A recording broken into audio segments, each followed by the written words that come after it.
Welcome to the IME Community Podcast, where self-love is your superpower to achieve your weight and life goals and make your mark in the world. Your host is Dr. Karla, activist, MD. If you're a teen who's looking to revolutionize your health and can't wait to follow your dreams, welcome to the IME community.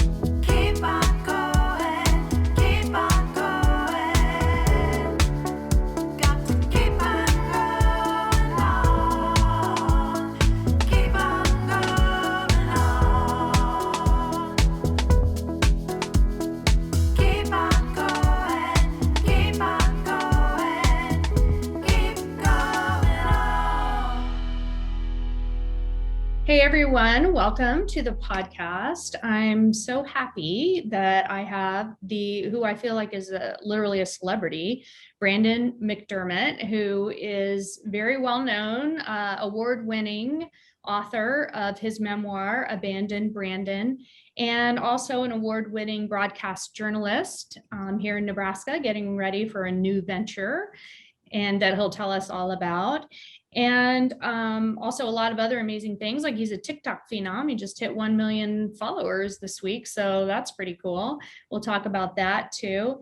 And I thought it would be amazing. I wanted to have, as soon as I started IME Community and started a podcast and YouTube channel, I've been a fan and so inspired and in awe of Brandon and his courage to share his story and what he's gone through.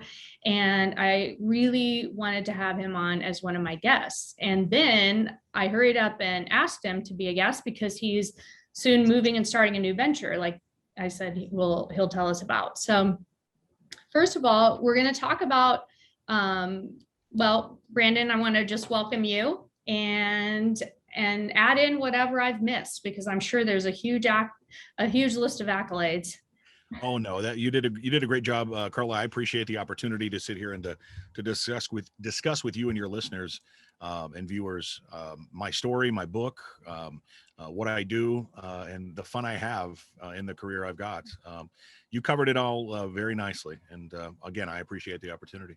Oh, awesome. Well, we have a lot of things that align here because first of all, like I love music so much, and I created IME Community as kind of like a vibe of a community radio station.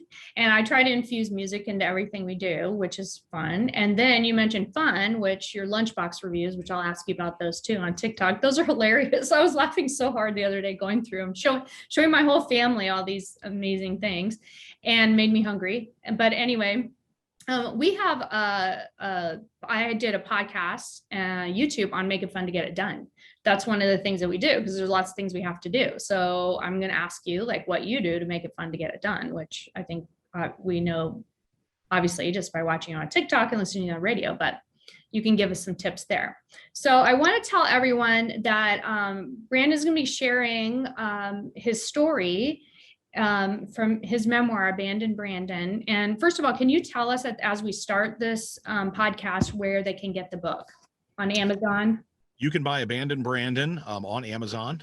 Paperback, I believe, is $12.99. The digital copy is only $4.99. It's very affordable. If you've got, Kindle Unlimited, it's free. And if you want an autographed copy, you can get it on my website at brandonjmcdermott.com. But the best bet is Amazon. Okay. And I'm just going to read for everyone out of the foreword because I think this is helpful, and this will kind of let you know what he's going to be sharing. And so that if you have maybe a history of trauma or something difficult you're going through, so that you're just aware as a warning that these are the kinds of things we're going to be talking about. And it says it's not an easy story to tell, and it's not an easy story to read. If you're seeking comfort in Brandon's story, you may not find it easily. You will have to be brave. If you are looking for inspiration, you may not find it here without effort. You will have to bring your own faith to the journey. And the foreword ends with this, which I thought was just so profound. I wish you love and peace in your own story. Read on and be kind along the way, kind to yourself as you share in some hard and difficult events, and kind to the kid who's sharing them. So I think as you're sharing your story, I know that with trauma, it can be really tough to go through it again. So we're holding space for whatever you want to share, and also so inspired by your courage to share your story. And I know you've helped so many people, and I want to hear about that too. So Definitely. Well, I will just say, I asked Otis 12 to write the foreword. Otis 12, the Omaha radio legend, who is my mentor, and I grew up listening to, and obviously got to work with. And I don't know if I should have asked him to write that, because he wrote it so darn good that my writing couldn't live up to it. And so, yeah, I maybe should have had him write the book itself, but no, your did writing is great. But my story's it's a wild one, and it's different than many people, but there are a lot of similarities to a lot of folks that in Omaha, in Nebraska, around the region, and around the world. And I've really come to know that as different as our stories are, there are people who find something they can pick a piece from the story that they connect to, whether it's the realness of it, whether it's some specifics of some of the stories, or whatnot, whether it is the honestness and the realness of it that they connect to, because they finally find somebody who is unashamed and unafraid and okay with opening up and being honest with what happened to them and who they are, and coping with it and dealing with it, and learning to understand what happens to us doesn't ever go away, but I hate the term, we learn to live with it, but we learn not to be afraid of who we are and ashamed of who we are. And that part of me, like I always tell everybody, that little Brandon, like Otis said in the foreword, that little boy is still in here, and he always will be.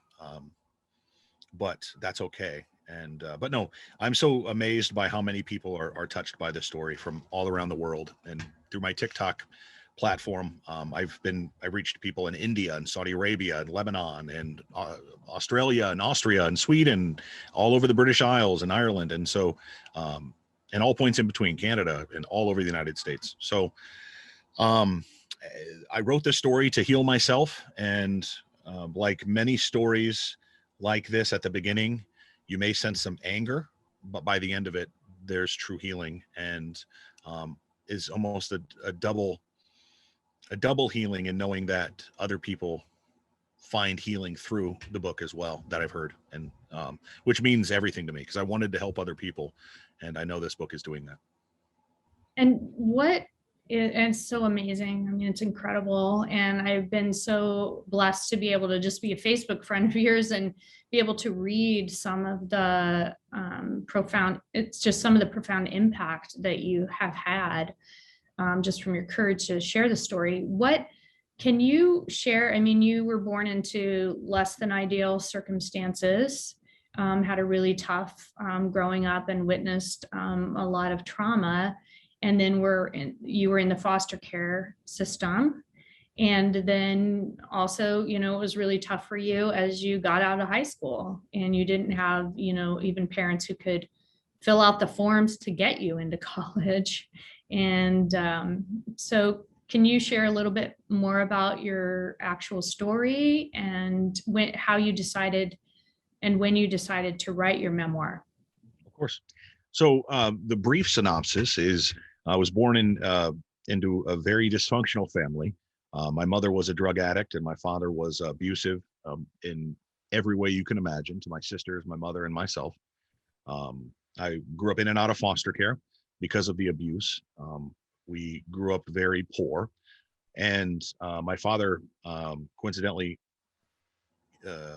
killed his girlfriend in front of me when I was 13 years old, and made me lie to the police about it, and said if I would have told the truth, he was going to tear me up into 1,000 pieces and nobody would find me. And so I had a tough childhood, and grew up with a chip on my shoulder. And throughout high school, I think it took me a very long time to grow up, and that is in itself, we could talk for many hours about. But I think part of that was I compared myself to so many of my friends as a youngster. Why does Jimmy's dad like him? Why does, Sarah's mom and dad, why are they still married? Why do their why do they get to go on vacations and have running water? And, why do they have dinner every night as a family? And why are they going to college? Why do they get to go to Boy Scouts and play on the football team? And I had to understand that it wasn't their fault, because their parents did what every parent wants to do, generally speaking, and that is to give their most to their children. And so I had to get over what I thought was the world had owed me, and what I thought was this big disservice, which it certainly is. And many kids go through the same thing if they're born into poverty or born into whatever situation. And as I grew up through my 20s, kind of had to deal with the same kind of chip on my shoulder of seeing these friends that I grew up with graduate college at 23 and 24 years old, whereas I wasn't able to go to college because my father was in prison and my mother never filed her taxes. And in Nebraska, you had to file for FAFSA, you had to have your parents' W-2 forms. Well, those didn't exist for me. And so I was one of the kids who fell through the crack, and it was just unfortunate, but that's what happened. And I had terrible grades in high school, so that was part of it was on me. So I worked full time out of high school, 18 to 25, and quit a full time job at 25 to get into radio, because I got the bite to get back into radio again, and worked my way up from unpaid intern to news director. Basically, put myself through college at 27. Started college and finally graduated last May.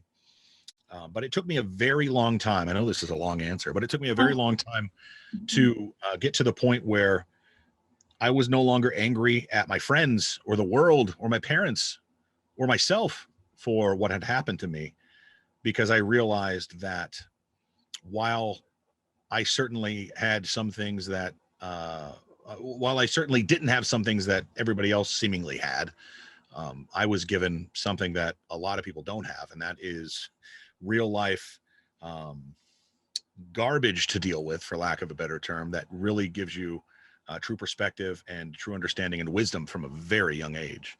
And so I'm able to deal with life's curveballs, so to speak, and a lot better than a lot of the other kids who I grew up with, who had great parents and were able to go to college at a young age and do the things you're supposed to do, or society tells you to do, when you're supposed to do them, and not like me, graduate college at 34, which there's nothing wrong with that. But from a young age, I had a lot of resentment, and was very bitter towards the world, and I had to get over that, because nobody else was going to get over for me. I could either deal with being angry at the world and yelling at the clouds, or I could try to make the most of the situation. Wow, that's so profound. So when you, how did you decide to write Abandon Brandon? I apologize. You asked me that and I didn't got to gabbing on. So, I've always, every time I tell my story to people who don't know me, they say, man, you got a book there, or they did. And, people who did know me were like, you got a book there. My one of my cousins, he said, everybody says to you, you should have been a statistic, but you didn't become one. And he says, no, Brandon, you were the statistic, but you're the good side of that statistic. And so, even the people who know me know there's a story to tell. And it was just getting to the point of, oh my goodness, I've got so much to tell. How do I put it into 60,000 words? Because I edited that book from about 150,000 words down to about 58,500, give or take. And there's definitely another book there somewhere. But what do I tell, and how do I tell it, and how do I make this interesting, and how do I give depth to characters that you really have to just live with and see to understand the true depravity and the true pain and so it was really just get down to it, write an outline, and put pen to paper. And I started the process. Oh goodness. I published the book in August of 2020, and I must have started the process about 18, 19 months before then. And I was at an NPR morning edition host convention, which Morning Edition is the morning show. Mm-hmm. And all member stations around the country have their own, yes, indeed, have their own morning hosts. And here in Nebraska, I was the morning host for NET, which I'm going to be leaving next Friday will be my last day. Well, we're sorry to see you go. It's one of the best places to work in the state. It's definitely an institution, to be sure. But I was there and I was speaking with one of the national hosts who I won't name, but they basically, he was there as part of the convention to kind of talk to the other member hosts of, here's how to interview people. Here's, here are some pointers, kind of a thing. He was basically the guest of the convention. And I told him my story and he says, first of all, he says, you need to get counseling. And I was like, well, that's pretty novel. I could have told you that, but not that there's anything wrong with counseling by any means. And I've definitely sought it out. It's been helpful, but he also said, you have a book there and I think you need to put pen to paper. And after that process, I kind of was like, okay, I need to. And so started writing the book. And as I write at the very end, it took me, goodness, I can't remember the numbers right off the top of my head, but about 8 months to write the first 4 chapters. And then the last 16 to 18 came in about a month and a half, 6 weeks, something like that. It was a whirlwind. And so you'd be surprised by when you're opening up wounds of trauma and old memories, how many more open up and doors that you haven't opened for years that are subsequently opened because you start pulling off the bandages. But yeah, so that's why I wrote the book and why I started the process. And I knew, as with graduating college and as with quitting a job and getting into radio, this long journey doesn't happen overnight. But if you put one foot in front of the other and you take that first step, the journey is the best and most rewarding and most painful part, but also you can't get to the end without starting that first step. And once you start the first step, it all plays out. And was writing the book, I'm sure it was a mix of all the things, but was it healing for you? It was very healing. It was very, very healing. And I mean, when I was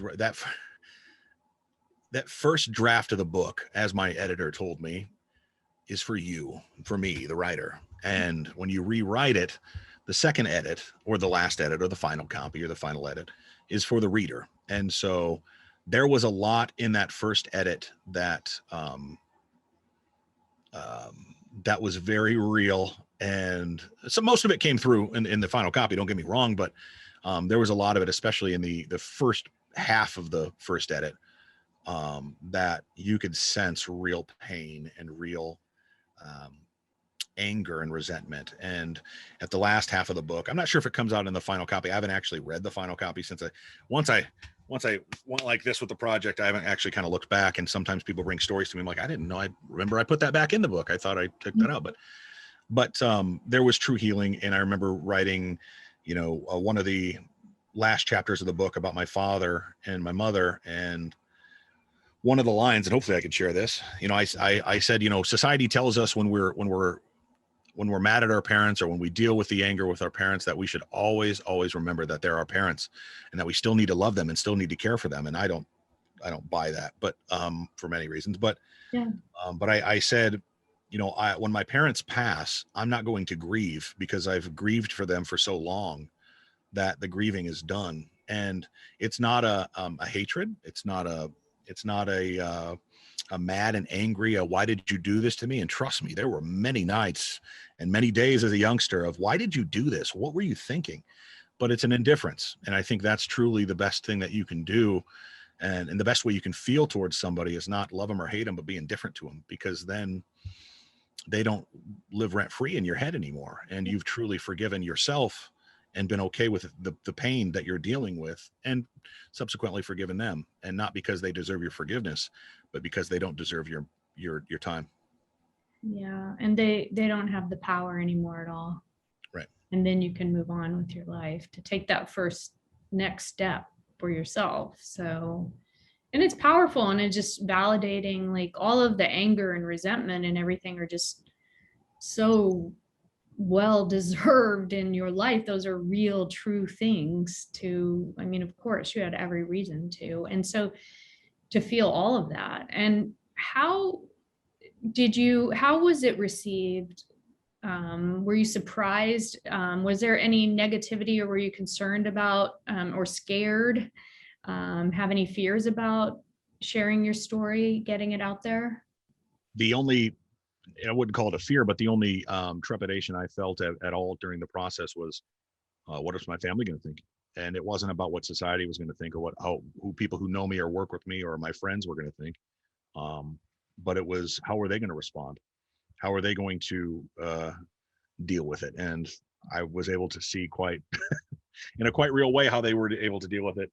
In many ways, my father tried to reach out to me, and I think he's created now 10 to 12 different Facebook accounts to try to reach out to me. And he's tried to reach out to me through proxies. And in fact, I don't know if you remember, I was on KETV did a story on me when I graduated college back in May, and he sent me a scathing letter, and I read it, but it was like,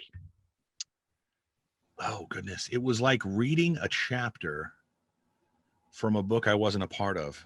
It was like reading a letter to somebody who wasn't me, because there was no anger, there was no string tied there that pulled me down to his level. And I was able to read I didn't need to, but I wanted to see what he had to say, and read the message, and it went quickly from congratulations, you've graduated college, to here's why you're garbage and why you're a failure and all this other stuff. And going through life as I have, and being the first in my family to graduate high school and college, and to own the home, and to be an accomplished author, to publish a book, to win national and regional awards for broadcasting and for newscasts and for radio, and to MC big events in Omaha, and to do play-by-play and public address announcing for Division I and various other colleges and high schools.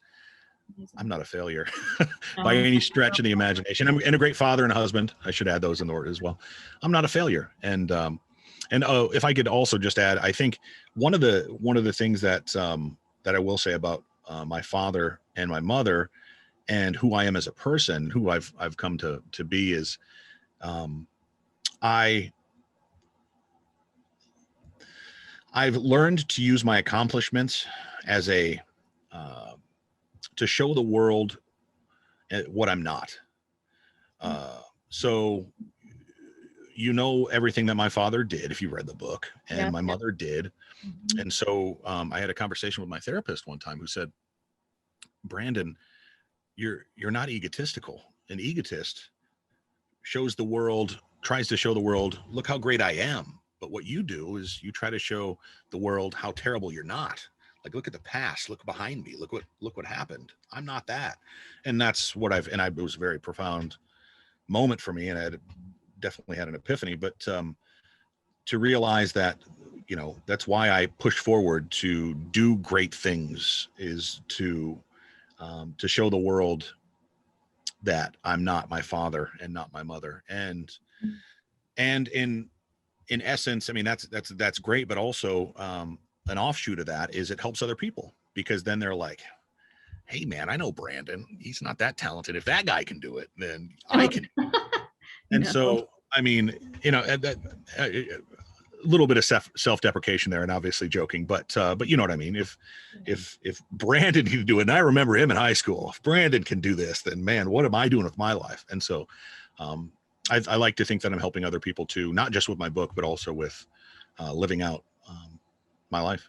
Yeah, because, you could have, with everything you have gone through, you could have easily said, forget it, like just said, I'm not going to push myself, and nobody would have judged you and everyone would have understood. But you're an example of how you can own yourself and your individuality and the power of the individual. And so I have to tell you, like, as a pediatrician and someone who grew up, like, my mom was a single parent and just grew up with child neglect. I didn't go through the extent of trauma that you went through. But it, just when I started to read the book, like, I had to put it down. Like, I made my husband read it. My whole heart was with you. I mean, this whole time I was reading it, I just wish I could have changed up your story, and I wish I could have just helped you. And anyway, I just want to offer that to you, and makes me tear up a little bit, but just so profoundly sad that you had to go through that, and your siblings. Now, my husband read it, and then I decided, you know what? I'm reading this because if he has the courage to have lived through it and he's moving forward and he had the courage to write it, then I can have the courage to read it. And so that's how I loved, the part that I loved about it the most is your grandpa. And I had a grandma like that in my life. And there's so much research around if you have an attachment with a loving caregiver, it doesn't matter who it is, that's a resilience builder for a child. And I think reading this and how you wrote about your grandpa is just amazing. And I'd love for you to share a little bit about him. Oh, he's great. And first of all, I just want to say thank you for your kind words. And I think I wrote it in such a real way because it is what it is. But also, I think for people who know me, like I can't tell you how many people came up to me and said, I had no idea.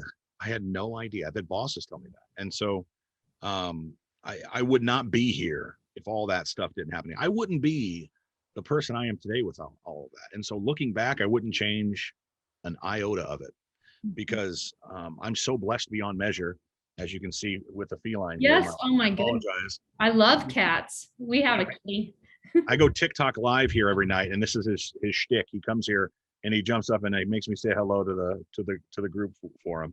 But my grandfather was a great man, and that was the toughest part about writing the book was not how do I show how terrible my father is, because I don't have to spell it out and say, hey, here's what happened. Look how bad he is. All I have to do is say what happened, and you are a reader, as the reader can, pull from that as you will wish. But with my grandfather, I had such a tough time trying to put onto paper how true, not only how great he was, but how much he meant to me. And I think part of that, to your point, I think you're completely right. It doesn't matter who it is that as a caregiver can make that connection and grow that resiliency within you. But I really felt that in your book. I mean, I felt that even if you feel like, oh, you struggled to get the words down about your grandpa, like I totally felt that about him. I just felt that love that you had for him and that he had for you. And that it was like a unconditional love. And sometimes like, I feel like with my grandma, I'm like, was she even real? Was it, it's like, it's so amazing. And so I'm glad that you had your grandpa. And to that point, I think that's the point I was going to make. I had a little bit of a brain spurt there, but he died when I was 13. Or was I 14? No, I was 14. I apologize. He died when I was 14 years old, and so he was a little bit. He's a little bit of this bronze statue, a little bit, because he did no wrong in my life. There were times where I messed up, and Brandon, what are you doing? But in my 14-year-old brain, he's this perfect person, right? Come on, buddy, got to get away. And I think when he passed, I think that's what really pushed me also to focus on the relationship I had with my grandmother. And that's why I was so close with her until she passed when I was about 20. I was 20 years old. And so, but my grandfather, he was the strong paternal figure I needed. And he was the rock that I needed. And this is the person I look up to. And to this day, hear his voice and see him when I dream. And as I do when I'm writing a news story, hear my news directors in my ear. Brandon, what are you thinking about this? In life, I hear my grandfather in that similar way. Not hearing voices in my head, but definitely in my subconscious, definitely he's there. And that's where I think when somebody passes, that impact they had on you is always with you. He is. Mm-hmm. And as Mr. Rogers, says, find your helpers, that's so important to have, he was one of the helpers in your life. And it's funny you bring up Mr. Rogers, because I watched that movie with Tom Hanks when I was writing the book about the last chapter about my father. Mm-hmm. And I cried like a baby. When he was talking to that boy about forgiveness, mm-hmm. and about praying for your enemies, and how healing that is, because you're praying for the people you don't care about. And I don't care what you believe religiously or anybody watching this does, but Mhm. that you are letting go of. There's a good album I used to listen to when I was a kid by a band called Postal Service, and it was called Give Up. And on the front of this album cover is, and it's electronic music. If you don't like it, you're not gonna like it. But on the front of this cover, there's this gentleman who is he's marrying his bride, and he's in his tuxedo, and he's on this ship, and his bride is in her wedding gown, and she is about 40 or 50 feet off the ship on the water, just not in the water, but just like standing on the water. And the title is Give Up. And I've always looked at that album cover and thought to myself, well, here's a guy who's got no control over what's going on, and all he can do in this situation is give up. He's not the captain of the ship, and his entire life is 50 yards or feet away from where anything that he can do. He can jump over the edge of the ship and try to save her, but he's not going to save her or himself. And there was just a little bit of metaphor there that's always struck me. When it comes to pain, you have to let it go. You have to give it up.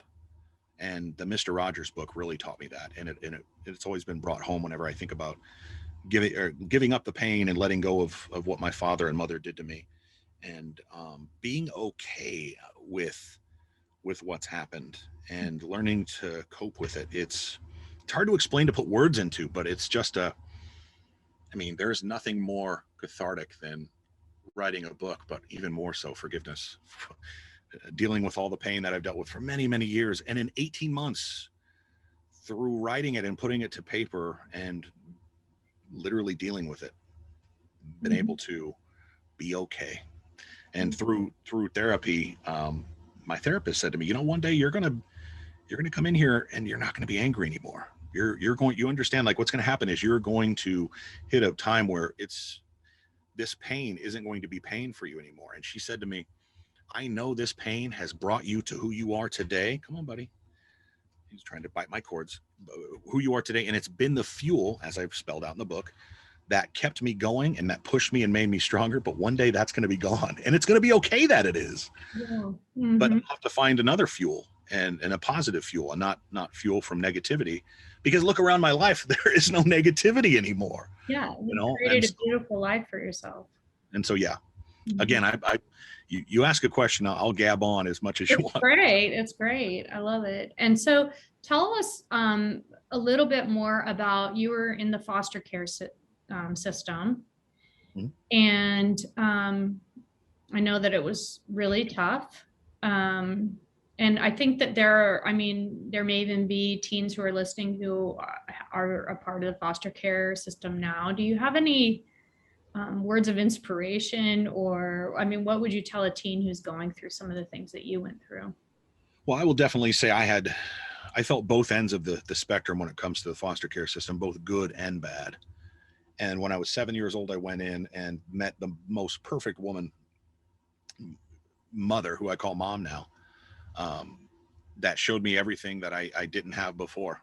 And I didn't know how to accept love or receive love, and so I kind of pushed back on it. But I would say to kids listening in, the situation you're in may not be perfect, and those people may not be what you know as your parent, and that's okay. They're not going to ever be your parent, but what they are and what they can be is a shoulder to cry on, somebody to love you for who you are, not for what you can do or what you could potentially be, but what you are, and can be a support system that you aren't getting and that you haven't gotten anywhere else.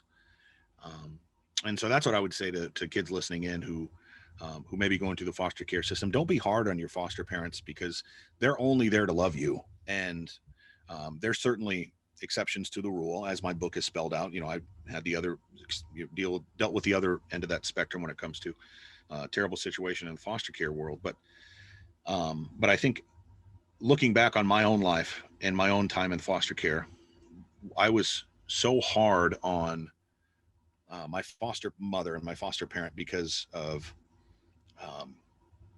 the anger I had for my own parents and my own situation. And if I could go back, I would undo it. And that said, she loves me like a son. And in fact, I just emailed her and sent her a text with my baby's baptism pictures, and she's just had a knee replacement, and we're, conversing back and forth about what we're going to do when I move to the little small town in Iowa. And so I call her mom now. And she's a great woman.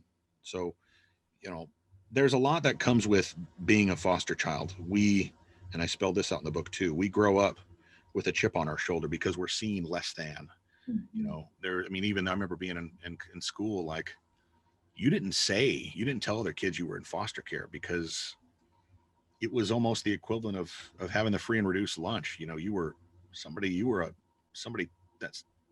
a child somebody tossed out. Nobody wanted you. That's the way I felt. And that's the way a lot of us felt as foster kids. And just to understand, it's not your fault what happened to you, whatever the situation is. And it's not the end. You are a young kid, you are a teenager or a young child, and it's not the end for you. This, as I spell in the book, we are judged. We are shaped by what happens to us and the situations that occur in the circumstances that happen to us, but we are judged by the world, by what we do with it. And you have plenty of time to make that work and to make whatever your future be what you want it to be. That's such amazing and inspiring advice. So tell us, as you were moving from high school and you worked from 18 to 25, you said, so then how did you create your own? There's so much power in creating your own narrative identity, creating your own identity that you did on your own to create this beautiful life.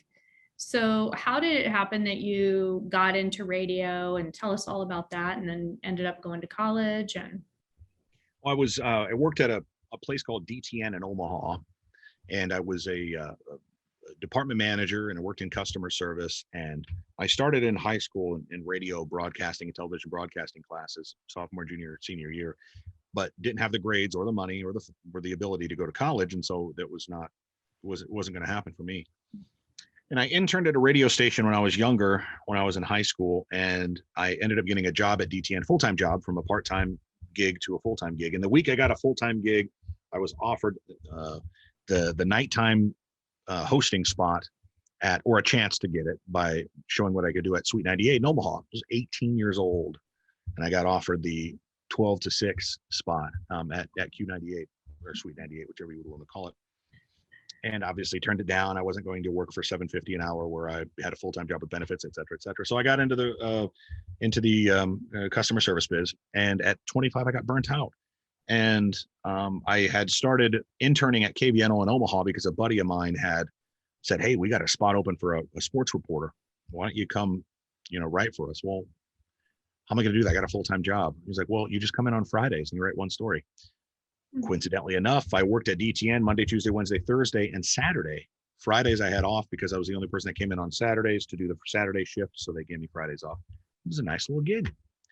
And so I would go in on Friday mornings, and I would contact the athletic department at UNO, and I would say, "Hey, what coach or player do you have for me? Can I talk to them? Can I interview them? I want to turn it into a story it's going to air on our afternoon newscast at 4 and 5 this afternoon." And I would turn a day turn sports story and pump that out. And worked for free for 3 months. About a month in, I quit my job at DTN. And the conversation I remember to this day I had with my wife, "Lindsay, I promise this is the right decision. Trust me." I have a vision. As we sat in our 1-bedroom apartment with her working at a bakery for like $10 an hour, and I was making $9.50 an hour for 3 hours a day, and saying, "We're going to make this work." And we did, but I luckily a job opened up as a news anchor. I applied for it at KVNO, got the gig, 3 hours a day, and then eventually became sports reporter and news reporter, and sat in as news director because nobody was in the spot, and I was basically the newsroom. And decided after being basically told and advised that, look, you're going to need to go to college if you want an actual job, a position in this field, especially in public media. And they were right. and I went back to college and worked at KVNO. But my junior year of high school, or excuse me, college, 2017, on a whim, I applied at NET and got an interview, had a phone interview, had an in-person interview, and got offered the job as a Wow. junior in high school or college. And it worked out. Luckily, that my professors allowed me to go the rest of that semester online. Thank goodness. There were no in-person exams. They were all projects that needed to be done, and I fulfilled all the projects. And we became a part-time student after that, and it took me about a year, I guess 2.5 years to graduate after that. But it just goes to show you, and we had worked, KVNO had worked in tandem with NET. NET doesn't have full reach into Omaha. KVNO doesn't have reach outside of Omaha. And so NET shared news stories with KVNO. KVNO was able to have their overnight broadcast on NET. It was a nice situation.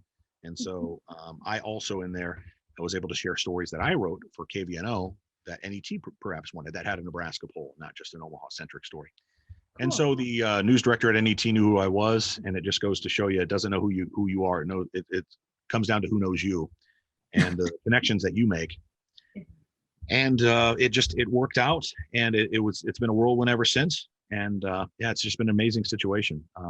I've been very blessed by the bosses and the mentors, and as I spelled out in the book, by just de facto surrogate parents that I've had who served in the role who may not know that they had.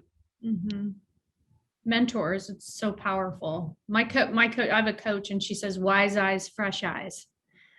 And I think that's a cool way of thinking about it, like a mentor relationship, wise eyes, fresh eyes. Yep. So it's so super helpful. So tell us about your new gig in Iowa. Well, it's the perfect fit. It's the perfect fit. It is KDSN in Denison, Iowa, small town. There's, I think, officially between 8,000 and 9,000 people that live there, but according to school census, the census of students, they predict it's closer to 12, maybe even 15. It's a fairly large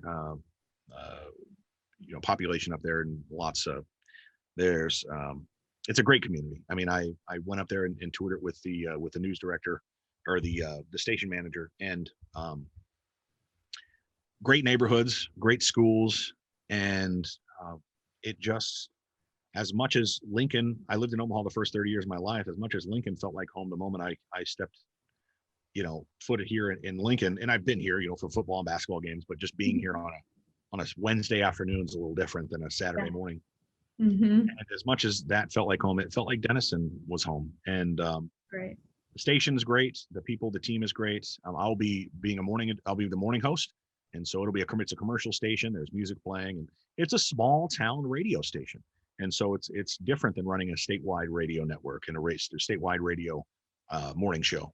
But I'll also be doing programming. I'll be the program director and production manager. So wow, there's a lot to it. But they made me a great offer, and it's a step forward, and it's going to be a great opportunity for me and my family, and we're just excited. That's wonderful. Congratulations. So cool.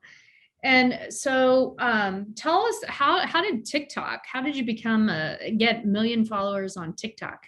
Well, I started TikTok similar to what you did here, to make an impact. And I remember sitting in the studio at NET before my shift started, and I made a 20-part piece. I had noticed on TikTok people were making, part 1, part 2, part 3. And so, part 1 of why I'm starting this. And I started talking about what had happened to me and everything else. And maybe 17 people saw all the videos. It was like, the saddest thing you ever, it wasn't sad. The story was the story, as you've read it, but it was just, the production was terrible and everything else. And it took a while for me to gain followers, but my first video hit. I was recording a newscast, and I recorded the newscast at NET and posted it on TikTok, and somebody had posted in and says, I would rather, oh goodness, they said, how am I going to clean this up? I would rather slam my head against a Ford truck than to have to listen to this again. And it was a lot worse than that. But oh wow, yeah, I just got my first troll on TikTok. that means you did something. That's a good Yeah. step. It's a good sign. You anybody can get, positive feedback, but when you get the negative ones, that's good. But no, I did a bounce back. And the greatest thing about TikTok is that you can respond to those people with a video, which is also, I think people kind of get lost in that. There's an art to it. And the bigger you get, you shouldn't do that, because then it gives the troll publicity and it gives them a platform that they don't deserve. But when I was, 500 followers, I did this, and I must have got 300,000 views on that video. And I basically said, oh goodness, it was something like, at the end of the day, you may not like listening to it, but at the end of the day, I'm here on the other side of this microphone, and this is my job, talking into a microphone for 56 minutes a day for 4 hours a day. And so, I basically said that, and everybody loved the video. I don't know what it was, but anyway, it hit off pretty well. And I must have gained probably about 10,000 followers with that one video. And was like, oh, whoa, okay. And started a Discord and started a website, and was thinking I was hot stuff. And, had a couple other videos that hit a little bit, and I was at about 33K for 33,000 followers for about a month or so. And then started doing reaction videos and just silly videos. The first one I did that had a little bit of traction was, there was a girl, a little 4 or 5 year old girl, was riding in her little motorized, what do they call, Hot Wheel car? I don't remember the heck they call those things, the big wheels or whatever. No, not a big wheel, but you get what I'm saying. Yeah. And she ran her brother over, and he was fine. But mom came in like superhero, pulled this girl out of the car, pulled the car off of the boy with one arm. And I basically had a bounce back off, like, look at, Supermom coming in here and saving the day. And people laughed at that. And so I was like, okay, I'll do reaction videos. And so I started just reacting to silly videos and people falling down and hurting themselves, or, people making terrible food. And then I did one video where this person was making a lunchbox, and I can't think it was for her husband or for her child. I don't remember. And I think it got like, 150, 200,000 views. And it was just, I didn't like it, and was like, okay, whatever. And then one of the content creators and I had like 33,000 followers at the time, who had like 500,000, was like, hey, I really like that review you did of that lunchbox. You should do more of those. I was like, hey, thanks. I appreciate you reaching out. First time you've talked to me. Thank you. You know what? Maybe I'll look at a couple more of this person's. And then I did one, and 11 million views on this one video, which my word. And they are hilarious. Thank you. They say viral on TikTok. There's a level of viral videos. 100,000 is very, very low level viral. 500,000 is medium viral, and 1 million's pretty fairly viral to TikTok. When you hit 10 million, it's multi-platform viral. It's beyond. Wow. It hits other platforms. People share it on Twitter. People share it on Facebook. And it's not just that people are liking it and watching it. It's that they're sharing the videos. And that video, I must have had 30,000 shares, which means people are sending it to their friends. People are sending it in messages. They're sending it and sharing it on their Facebook pages and on their Twitter pages and on their Instagram pages. And that's great. And so, I mean, I must have gained 90,000 followers 2 days in a row each day. And I went from about 100,000 to 700,000 in like 40 days. And then, slowly it crept up and was hitting about 100,000 every month. And just hit 1 million yesterday, or a few days ago. And so cool. Never in a million years would I thought I had 1 million followers. The videos I do are fun because I think they connect with people. They're humorous, they're short. And that's the thing with TikTok is you get 15 to 30 seconds to catch them.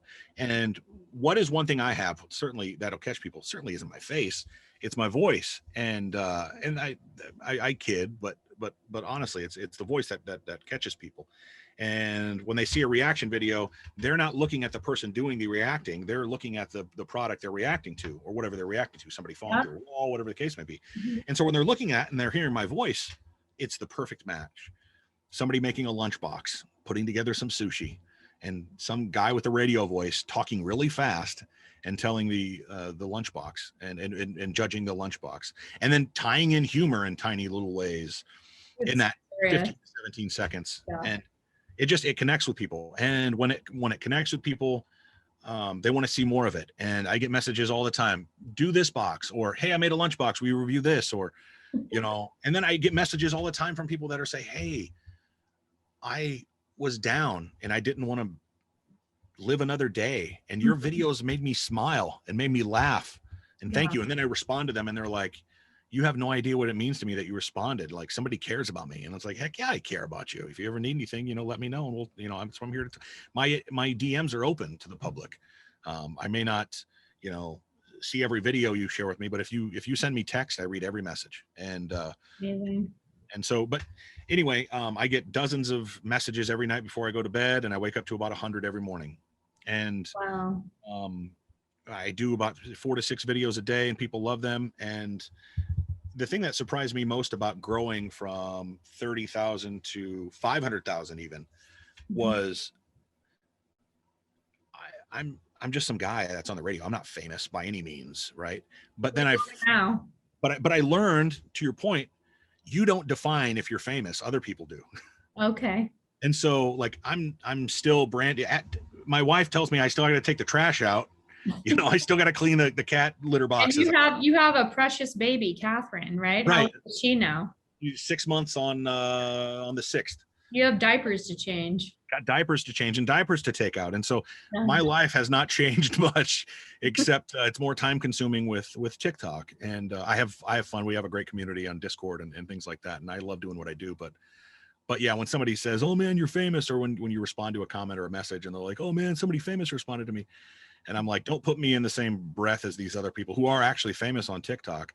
I'm just some guy, and I have fun. But that you feel special, that it gave you the, is it endorphins? Is it whatever the feel good, the chemical is, serotonin, whatever it is.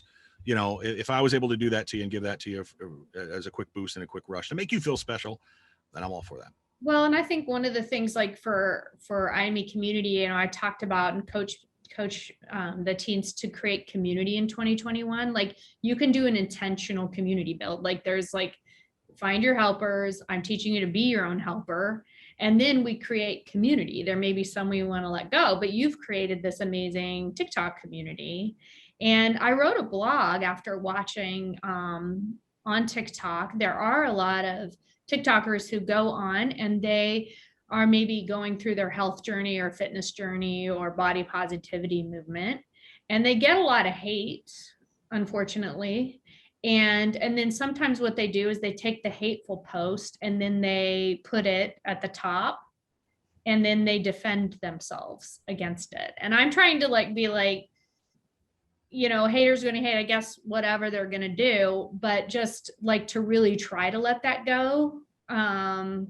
And move on, let them be wrong about you and let them be who they are. So do you have any advice?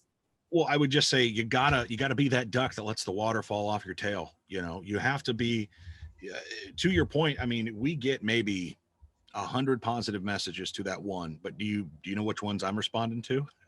I'm responding to the one, just like they are. And, I may not do video responses anymore. I may just do, a single response, all I'll ever give them is, well, thank you for the engagement, because, your comment is just added to the engagement percentage to my video. And now more people are going to see it because of that. Mm-hmm. And then, you just block the haters. I don't delete their comment or block them. I do not, connect and attach to the trolls. I think it does a negative thing to you, to your point. And I think also, it validates what the troll is trying to do, trying to get to you. And in the end, some people just want to see the world burn. And those people who are making those hateful comments clearly have something missing within themselves, that they are to the point where they're putting down a stranger. And in some cases, oh goodness, I'm trying to remember back to videos I've seen where this has happened. There was a woman whose video is, she's a caregiver. And I think that's the term. And and she takes care of this elderly gentleman, and he's a white guy and she's an African-American woman, and they're terrible comments that you read in the comment section. And I remember I responded to one of those comments. It wasn't my video, but I responded. I was like, where do you have to be in your life that you've taken the time not only to make the worst comment you could ever imagine, but think that it's going to give you something positive in your life or make you feel good for that moment. I truly feel sorry for you. And if you need help, my DMs are open. Please reach out to me. I would much rather, have a conversation with you and have something positive happen than for you to feel any kind of boost that you're getting from all this negativity. Yeah. I had people jump in my, here. Some of the trolls you have to like give a nod to as well, because I had somebody jump in my live once and said, you should rate a lunch bar, or you should rate a gym. And I was like, that's pretty good. That's pretty good. My comment was, my video, sorry to interrupt. My video was me dancing with myself, because I was like proud that it was Doctor's Day and I'm a doctor who and I love that song by Billy Idol. And it's like, I'm dancing with myself and doing my own thing, creating this community, and it's unique. And so then my troll comment was, Karen, no, go back to the Starbucks line, which I thought was funny, and I said, headed there now. Thanks for the reminder. So. Yeah. I mean, and that's the thing. It's like being in public and somebody cuts you off. If you're speeding up next to them and honking and flipping them the bird or whatever the case may be and yelling, obscenities at them, you validated them. And now they got to you and you made their day. And you're going to go away from that situation angry for the rest of the day, and they're going to be laughing. So when a troll does that to you, you have to, if you can be the person that, what is the term? I think it starts with D, disarms. If you can disarm the troll like you did, your comment didn't get to me. You were right. In fact, I am going to I'm looking forward to the chai tea latte. I love an extra shot of espresso in mine, and I'm going to get it with extra whipped cream. In fact, I'm headed there now. I'm making a video out of it and making a joke out of it. That's where the best of not attacking a troll, but hitting back at a troll and letting them know that you didn't get to them. I've seen so many videos where there are people on TikTok who aren't huge creators, but you can see clearly have confidence issues, which is okay. But they respond to every single negative comment, and like all their videos and their content becomes responding to negativity, which then breeds more negativity and breeds more people, because now this person or other people who are watching this know that this person responds to it. So I have a chance to have my video and my comment responded to. And so I'm going to do it too. You can't do that, because it's only going to drive you mad. It's only going to drive you up the wall, and you're only going to cause more stress and anxiety to yourself. And you just have to let that go. You have to. It's tough. It's like being the reporter who writes his first story, or how I felt when I wrote the first draft of my book and turned it in and thought it was this magnificent Pulitzer Prize winning, and then getting it back covered in red ink and nice comments, but also, you need to fix this, this, and this. And I'll tell you what I took away from that when I first got it. It wasn't this is a good chapter, I love this part, you need to tie this into that. It was all the negative points. I took away all of that from it. And it took me about a couple of days to kind of just breathe and realize this editor is there to make it better for me. And so I think it's similar to that when it comes to the trolls. You just have to learn to understand that maybe that troll is there to help you deal with some insecurities you have, or some things that you're already aware of, the way that the world views you, and being okay with it, being okay with dancing with yourself, and not being mad that somebody is going to make fun of you and call you a Karen. Or there's people on the app that I look like because I'm a white guy with a beard. And so they'll call me like Walmart's fill in the blank, like I'm the Walmart version of this person. And you just laugh at those comments, because it's like, well, at some least people are funny, Right. Yeah. But to your point, you can't let those people allow you to fester up inside, because then you're going to go off message. And that's not why you've created the app, or why you've created whatever you created, the platform you've tried to use to have a way to journal your journey. And that's the same. You're going to go like, as an individual, you're going to go off out of your lane and deal with all the other people to try to fix and control everyone else, when it's going to keep you out of the massive action moving forward and where you want to go to create the results you want to create. So, and if I could say one other thing when it comes to TikTok, I think this pandemic has really, really showed the dark side of, not the dark side, but has really showed what we were missing in the connection with community, whether it's your churches or your your youth sports teams, or your, your club sports, or your club, your knitting club or your book club, the things that you couldn't do. Sure, Zoom does a great thing, and this is fantastic meeting you, but it's just not the same as in person, right? And that human connection, it adds to it. And so, but what TikTok has done is it's filled that gap a little bit, enough to where I'm friends now with people all over the world. Minnesota, I've got a friend, Minnesota, New York, Florida, Australia, South Africa, and California, Oklahoma, Virginia. And those are just people that are my moderators on Discord, right? Wow. All over the world that I'm friends with and that I wouldn't have been before, that connected with me and my story. And they learn that story through my lives. What I do on TikTok are these funny videos that pull people in. And then when they get to my live, they realize, hey, this guy isn't like the other content creators. He actually reads the comments. He talks to us. He says our name, and it makes me feel good. And if I have a question, or if I have something that's going rough in my life, how many people have jumped in and said, hey, my mom just died, or hey, my grandma's got Alzheimer's, or my grandpa just got diagnosed with cancer, or my dog just died, or I broke my leg playing volleyball. Whatever that people are going through, you're there able to validate whatever pain they're dealing with, and realize that it's okay to go through that, and that we're here. Mm-hmm. That's what being a journalist is about. That's why I became a journalist. That's why I became a TikToker, because in the end, the human condition is about sharing pain. It's about sharing the pain, because we're all a lot more similar than we are different. And I think that's one of the greatest things about TikTok, is that it's allowed me to be silly, because I'm a silly guy, but then also on the back end, when I'm doing lives, to really connect with people. And that's what sells them. That's what, and I don't mean sells them because I'm not selling anything, but that's what really brings them back. People want compassionate connection, which is what, like my vision statement is create community through compassionate connection. And that's like, however I can reach teens that need the help and the support, and also want to have fun. So that's awesome. And where will they find you on TikTok? You can find me on TikTok at Brandon J. McDermott, and you can find me on social media. At my website is brandonjmcdermott.com. I've got all my social media accounts linked on that website, but on TikTok, it's Brandon J. McDermott. And it's this funny face, but it's animated. Yes, it's cool. And tell us, I love music, and I create playlists for everything I do. And I encourage the community to create their own playlists on different topics.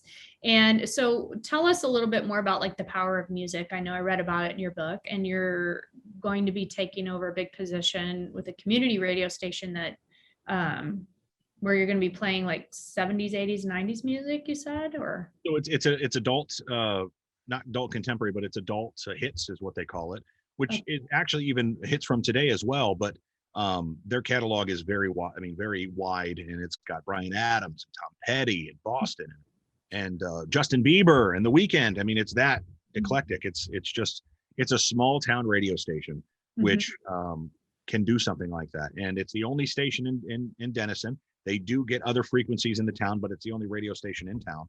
And so, KDSN, Denison, it's a great place. And it's going to be a great opportunity to be playing more of the music I love. And music is so close to my heart.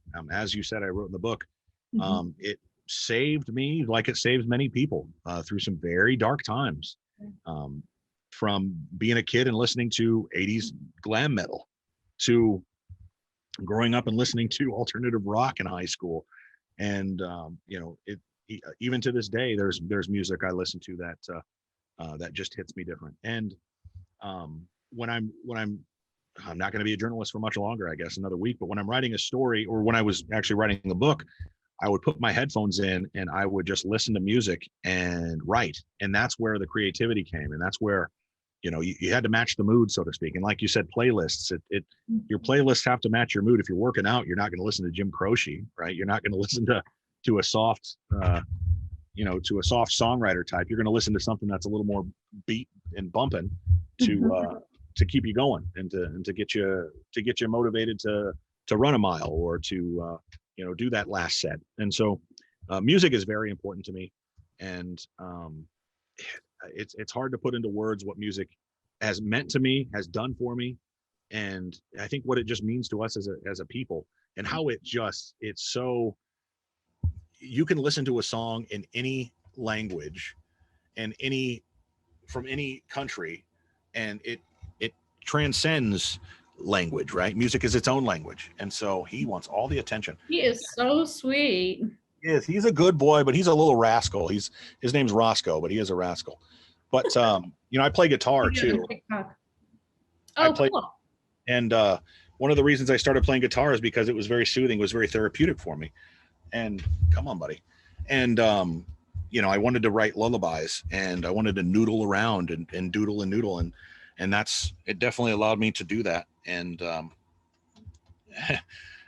he's such a monster, a good monster. But yeah, no, music is great, and it's had a huge impact on me. That's great. What are you listening to lately? We do Make It Fun to Get It Done. One part of it is my daughter and I wrote this challenge. It's like an email challenge when you sign up for our email listserv. And the second day is 10 steps to make it fun to get it done from our friends at Dunder Mifflin. So we have these hilarious office GIFs and stuff like that. And the first step is to own it, because if you have a project or like homework or whatever, and you think, oh, my parents are making me do this, my teacher is, and I hate this or whatever, you're never going to make it fun to get it done. But one of the things is like to pump yourself up. Like, I don't know if you watch The Office, but Dwight was in like the back seat of the car before he and Jim went into a sales meeting, and he was like totally blasting out to and jamming out to some, I can't remember what song it was. And so I encourage everybody to do that, kind of like blast it out before you sit down to get your focus time in. So is there a song that really pumps you up? Oh my goodness. I just did a YouTube video of the 10 bands that I used to hate as a kid that I love now. Oh, And I get into the not rut, but into the same songs over and over again, or the same bands over and over again, where I'll listen to it for like 10, I'll listen to a song, and then I'll, YouTube, Google a video where, it's a cover, guitar cover or bass cover. And so I'm listening to different musicians play the song different ways because I love the song that much. And lately it's been, please don't tell anybody, this isn't going to be heard by anybody. It's Bryan Adams' Run to You, which is just cool. I love Bryan Adams. I used to hate Bryan Adams. He's got a great voice. Oh, he's got a very great voice. But I used to think he was sappy and just too sentimental and too, sweet love songs and too, sugary hooks. But he is fantastic. He's great. And so it's Run to You lately by Bryan Adams would be the song that I'm listening to. But his greatest hits also, and John Cougar Mellencamp. Right now I'm listening to, which is another guy I used to hate when I was a kid. Like all the songs are just overplayed on the radio, but just love them to pieces now. Huey Lewis and the News, another one. So those three would be the big three that I'm listening to right now. That's awesome. Over and Heart and Soul by Huey Lewis and the News, Cherry Bomb by John Cougar Mellencamp, and Run to You by Bryan Adams. Way to go. So cool. So I want to thank you again, Brandon, for taking this time to share your story. And it's been so helpful, so inspiring. And wish you luck with your next venture. We'll keep in contact and we'll be following you along. And tell us once again where to get Abandon Brandon, your book, and your website, and where to follow you on social media. Abandon Brandon can be found on Amazon.com. Abandon Brandon J. McDermott. You can search either of those two terms and it'll pop up. You can find me on my website, BrandonJMcDermott.com, BrandonJMcDermott.com, and on TikTok, Brandon J. McDermott. Okay, everybody, get ready for some awesome lunchbox reviews and check him out. He needs more followers. Let's get him to 2 million. And I just wanted to say thank you. As a thank you, you're going to get my book, The Magical Everywhere. Awesome. That I wrote. You're going to love it. And I'll autograph it for your little baby, Catherine. My oldest daughter, Catherine, is 20 years old. And so I told her I was interviewing you, and she knows who you are. So she's in college in Texas. So she thought that was really cool. And I said, I'm going to give him The Magical Everywhere for his Catherine. So she thought that was, and I hope you have as much, and I know you will, joy from your Catherine as we've had with ours. It's amazing. So congratulations on all of your amazing and inspiring work and the life you've created for yourself and how you've created community. And you're an amazing example of the power of and unlimited potential of the individual and what you can do with the support of a community that you intentionally created for yourself. And I hope you have a ton of fun in your next venture. So thanks everyone for joining us, and please check out Brandon McDermott on his website, get his book, and check him out on social. Follow him on TikTok. Thank you. Thank you for tuning in to the IME Community Podcast, where self-love is your superpower. The content of this podcast represents the opinions of Dr. Karla Lester and is not intended as, and shall not be understood as, a substitute for professional medical advice, diagnosis, or treatment. The opinions shared reflect the host and guest and do not represent an organization or medical group. Always seek the advice of your physician or therapist if you have concerns about your health. And please, like and subscribe to the IME Community Podcast. Share IME with your friends and go to imecommunity.com to join the member community. Don't forget to follow IME on social.